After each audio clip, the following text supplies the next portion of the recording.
Hi, everyone. Welcome to Money Tales, where money gets personal. I'm Cammie Doder. And I'm Sandi Bragar. Today, it's just Sandi and me, and we're doing a Money Tales deep dive, where we're going to unpack a topic that listeners care about. And today's topic is talking with your children about money. Ooh, some of the most important money conversations any of us have who have children. And by the way, this can also be nieces and nephews and kids of friends if someone listening doesn't have children of their own. There's so many ways that we can mentor and help financially parent young people in our lives.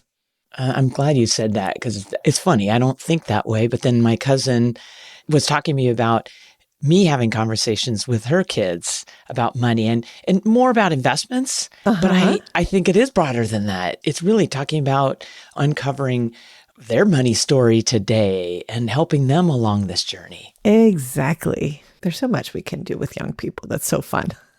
So Sandi, why is talking about money with kids so uncomfortable to many parents?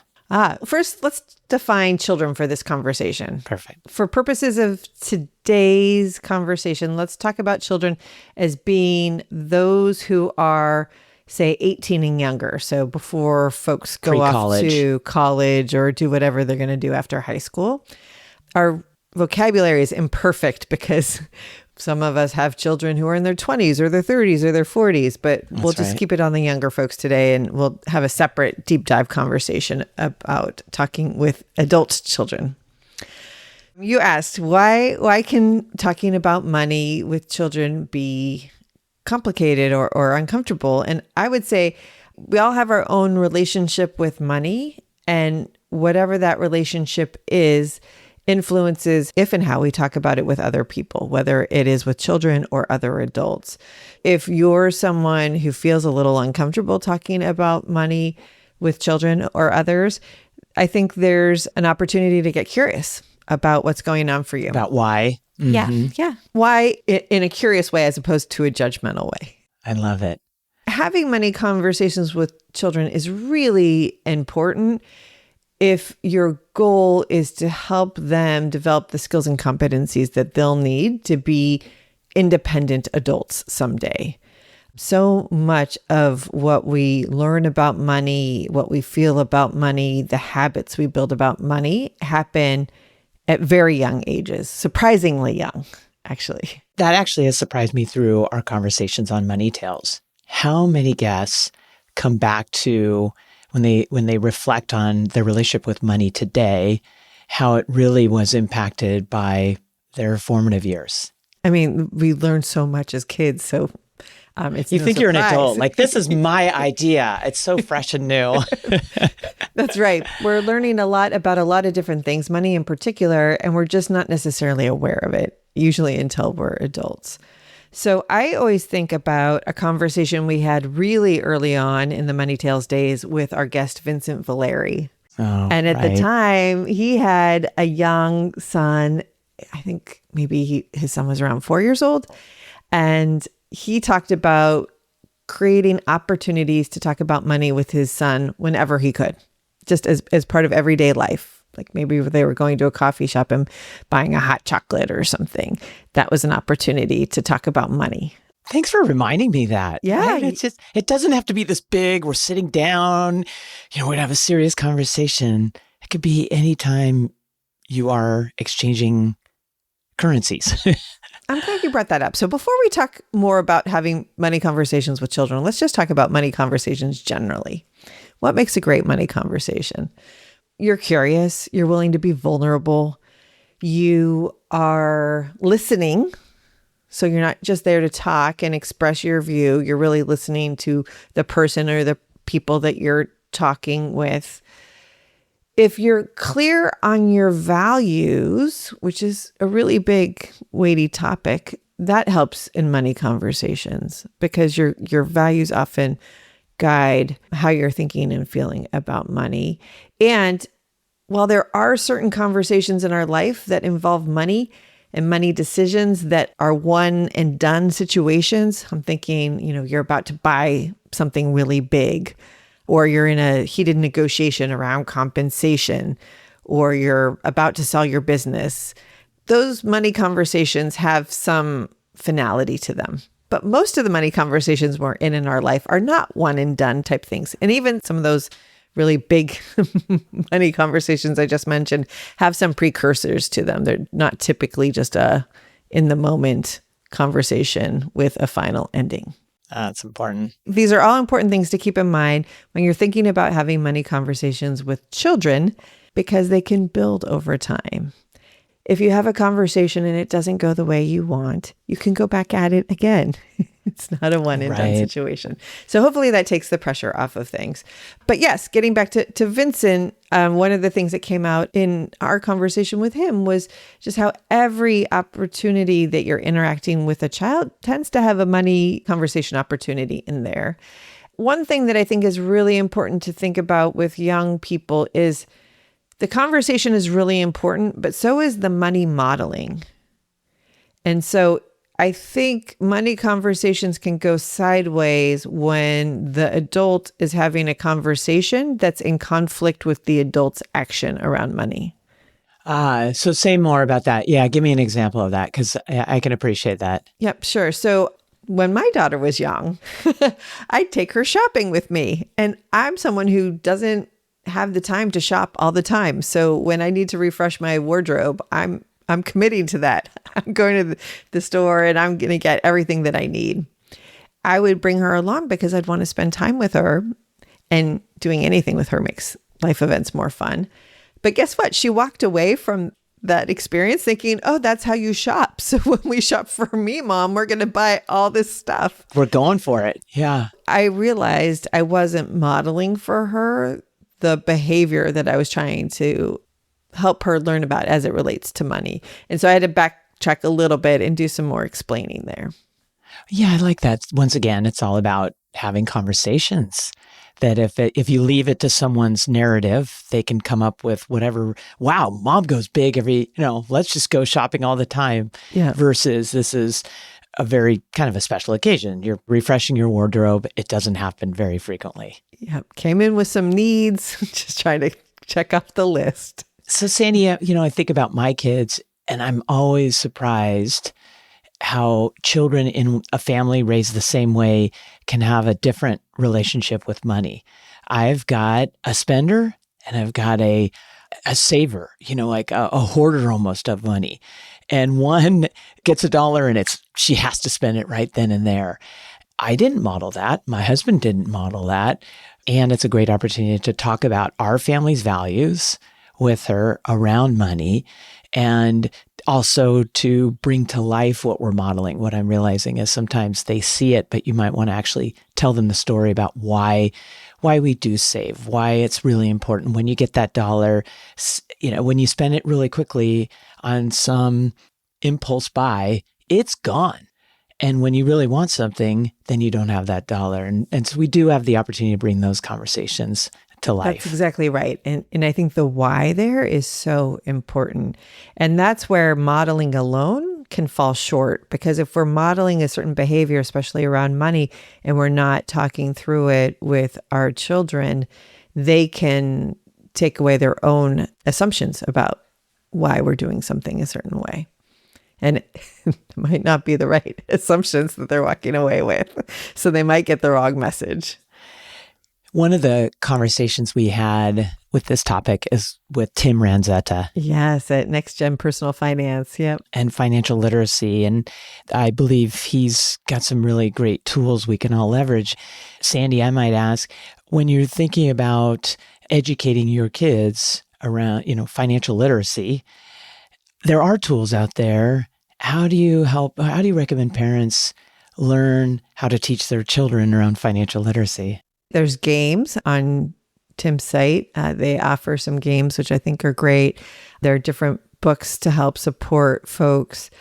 I think just helping kids understand the money decisions that you're making can be really helpful. If it's time to pay bills, and I don't know that people sit around writing checks anymore all the time. But, when a bill comes in the mail, I think it's an opportunity to raise a discussion about, oh, wow, the gas bill is due. And talk about, well, why do we pay the gas bill? And how do we have the resources to pay for it, or the mortgage, or things like that? I think showing and talking through it is helpful. And Cammie, I think something that you and your husband have done really well with your children is give them the opportunity to get involved in activities, create activities to make money, right? So I think about yes. The cookie spot. Yes, exactly. That's a great way for kids to have hands-on learning, right? What does it take to make money, and what do I do with it once I make it? Those are great opportunities. And then, there's also the idea around allowance. And I've always, I don't know why, I don't like that word. There's something about that word that is a turnoff for me personally, but I really like the concept of making money available to children, a certain amount on a set frequency, where they can do whatever they want with that money. Or in some families, the kids can't do whatever they want on their own, but maybe they're taught to take that allowance and break it up into different buckets, one for saving, one for spending, and one for giving away. That's, typically the 3 buckets that people might use. Giving children the opportunity in whatever framework works for you to experience money on their own can be very valuable. When my children were younger, I think I've talked about this before on Money Tales, we would give them money on a quarterly basis because I'm just too forgetful to do anything on a weekly or monthly basis. Wow. I'm, of course, thinking about my children, the one that would spend it all, and then the one who would save it to the end of the quarter, never spending a dime. Yeah. So we give them their money every quarter. I called it practice money.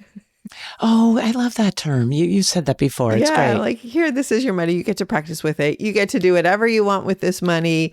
You'll get some more next quarter, but it's really up to you. And that was great because we'd be out somewhere and one of them would want something and we'd talk about, well, gosh, I don't really think that's something that Dad and I should pay for because of, whatever the reason was, but you have your money and this might be something you want to spend it on. And so that caused them, and I know you've had this experience with your children, that causes them to really think differently. Do I really want this? They sure do. Is this money going to come out of my pocket? But ultimately, our kids came back to us and they're like, will you stop calling it practice money? Because we're not practicing, we're actually using it. So just call it experience money. Oh, okay. Rebranding. Marketers love this. Rebranding. Yeah. So anyway, I think that's a really great way to help teach children financial literacy. And then if you're a financial advisor like I am and have family in Southern California like I do and are constantly taking long drives with your children, I would never, ever let them watch screens. I was such a mean mom. But instead, we'd talk about things like, how does insurance work? What's a mortgage? Sandi, that's so good. And do you think they got it a little bit? I mean, absolutely. Wow. And they'd ask questions and, we kind of go back over it again later. But, everything has its unintended consequence. So my kids are now teenagers and our son is just getting really close to being his own adult person, graduating college before too long. One of the things I've noticed is when it comes to making retirement plan contributions, because each of them have jobs during the year and we've given them an incentive. So maybe this is another idea. If they make a Roth IRA contribution, we will match their contribution. So we kind of work backwards from the maximum amount. Incentivizing. Oh, I love this. Really was motivating for each of them. But Natalia she'd sort of switched jobs during the year last year and she was really actually panicked about maybe not being able to make her maximum Roth IRA contribution and what the long-term effects of that would be. Oh my goodness. So you've taught them well. Back a little bit. So I really mean what I say. These aren't one and dones. Sometimes you have to correct messaging and modeling that you've done. I think it's great fun to do that. Sandi, one thing we do is we have cash on hand to be able to have them use cash, not credit card. I think the experience is different. They'll see, just put it on the credit card and it's kind of like this magic happens. Yes. I don't talk about it differently. This is the money mom has made or dad has made. It's different. I'm touching it, even to the point where at the cookie spot, a parent will say, to the kids, do you take Venmo? And they immediately look at me. And actually I've said no. And oftentimes I'm just floating those parents. This cookie spot is very expensive to me. I'll be honest with you. But the lessons are invaluable. I do think it's invaluable. I said, no, we don't take Venmo. Like it's money, it's cash. You've got to ask. And very early on, we talked about you don't take IOUs. And not to be mean, but the IOUs didn't come through, and that really frustrated the girls. So I said, why don't you not take IOUs? There's a lot of kids. The line is long. The demand is there. But back to this touching the money, it's really real. It's just different to me than the digital money. It is. And I think it's great that you're utilizing it while it's around. I do have fears that in the future, there will be no paper money or coins and we'll lose that opportunity. So we'll have to come up with other ways to help kids have that more tactile sense of money. But I think you're right there, Cammie. One of the things that we haven't talked about yet in this conversation that I know came up a lot for my children was them experiencing that other people in the community, their peers, seemed to have a lot more money than we did, or that they had access, my kids had access to. Yes. And I want to talk about the opposite of that next. But what do you do when your kids are experiencing something where they feel like maybe they're less than, or they feel that envy of someone else who has the bright, shiny object?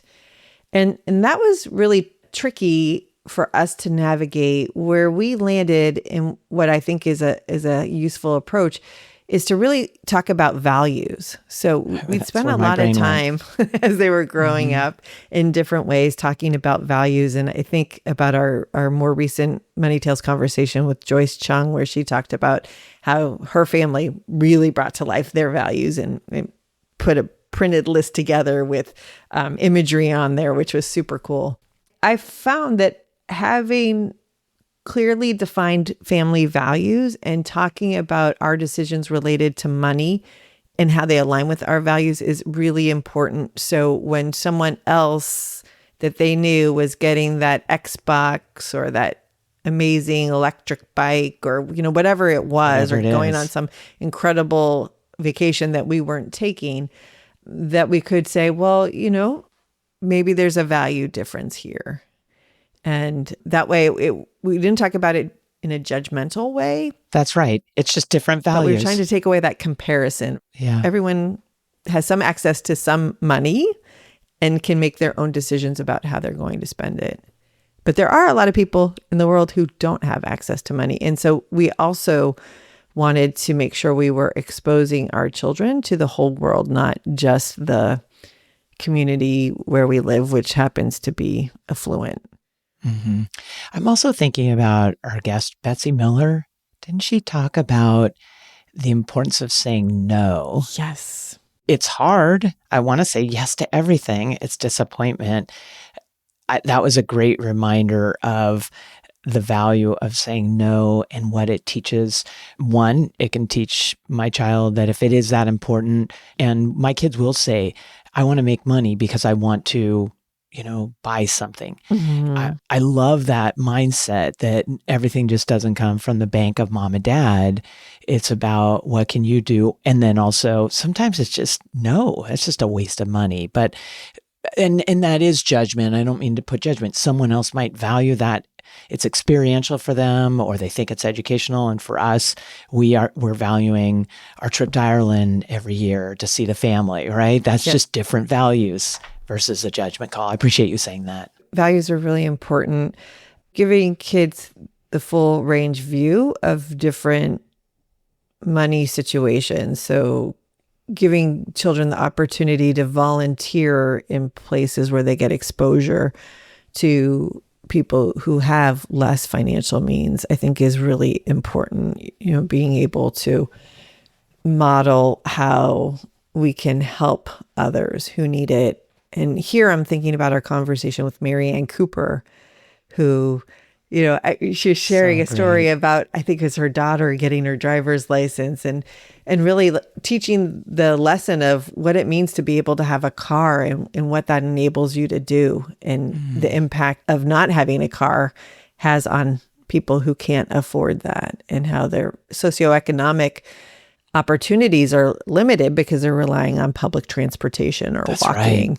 So I think those are important money tales to tell our children as well. And the other thing that comes up oftentimes with money and children that I think is worthy of conversation is the idea of delayed gratification. Yes. I think that's kind of what I was thinking about there. Yeah. Yeah. Yeah. You just sort of allude to that too, right? If you don't have money for something right now, it's okay. You can save money and get it later.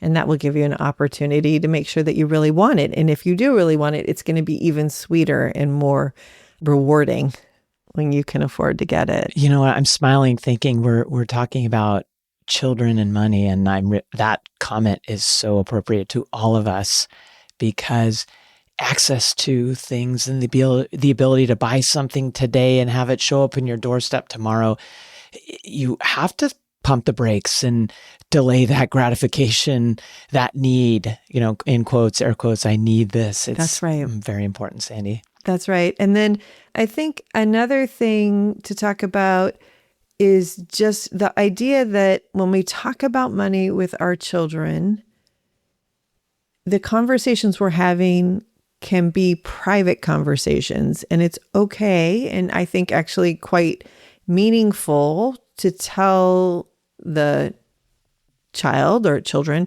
that the conversation you're having is a private one. I think it helps them feel a sense of responsibility, a sense of trust. Whereas if we make the conversation secret, like I'm telling you, but don't tell anyone, then it kind of raises the stakes in a different way that can make it feel like you're sharing information that you probably shouldn't, or that a different type of responsibility. Yeah. And maybe a little bit more. So I think that's important to keep in mind. Privacy versus secrecy. I really like that. In these conversations, it can be really helpful to help encourage the child or children to be curious, right? And to ask questions about money and to, you're really trying to help them not only learn about money and develop those financial literacy skills, but also to gain their own comfort with money so that when they're in money situations, they feel good making decisions and feel good talking about those decisions before they make them. And the power of that confidence. I think it's super important. Sandi, what's one money lesson you hope every child carries into adulthood? Ooh, every child. Every child. I'm going to start with my own children. There we go. I think the world would be a better place if children realized that money really is a tool. It's something that we can use, we can earn. There's different ways to obtain money. So like helping them understand that and helping them understand there's different ways to use money to make the world a better place for themselves and for other people. And that you don't need to amass a lot of money to be happy. Right on. I had a conversation with a group of women that I have dinner with once a month. And we were talking about joy, and we all were sharing the things that provided us the most joy. And of the 12 women at this dinner, none of the things that they brought up that bring them joy had any dollar amount attached to them. Spending time with family, being outdoors, hiking. Yes. So I thought that was really interesting. And I think helping children understand that can be really helpful and beneficial to them in their lives. I agree. That's so important. I'm going to add to that. You already have brought up this curiosity, and with curiosity, so curiosity around money and life, to me is about the confidence to ask questions and not feeling, and I'm speaking from experience, feeling I should know this, so I'm not going to ask questions. And the gift I'd love to give every child going into adulthood is that, I guess it's curiosity and the confidence and the comfort of just asking questions and keep asking until you feel like you understand the answer. Because a lot of times when people give an answer you don't understand, it's not you, it's them. Right? So that's right. Oh, Cammie, one more thing, because what you were just sharing made me think of one other thing that's really important too for children, and that is to be able to have the room to make money mistakes. Yes. Because those mistakes often cost a lot less when you're young, and the learning can be so valuable to help you avoid mistakes when you're older that can be much more costly. Absolutely. Oh my gosh, such a gift, even though it hurts. Well, what a great conversation, Sandi. Thank you very much for going deep into talking about money with children. And for our listeners, we hope you share this with someone who has a younger person in their life that they're helping understand money better and connect with money and confidence and even make mistakes along the way. Thanks for listening. Share this with a friend if you liked it, and we'll see you next time on Money Tales. If this conversation resonated, you're not alone. So many of our Money Tales guests have shared honest, powerful stories about talking with kids about money. We've gathered those episodes for you. Just head to the show notes. And if there's a conversation you're navigating and want help with, let us know. We're here for you at podcasts@Asperient.com. That's podcasts plural at ASPIRIANT.com. Or you can contact Sandi Bragar or me, Cammie Doder, on LinkedIn. Thanks for listening to the Money Tales podcast. If you've enjoyed this episode, share it with someone you think would benefit from listening. And please leave us a review on your favorite podcasting platform. See you next time.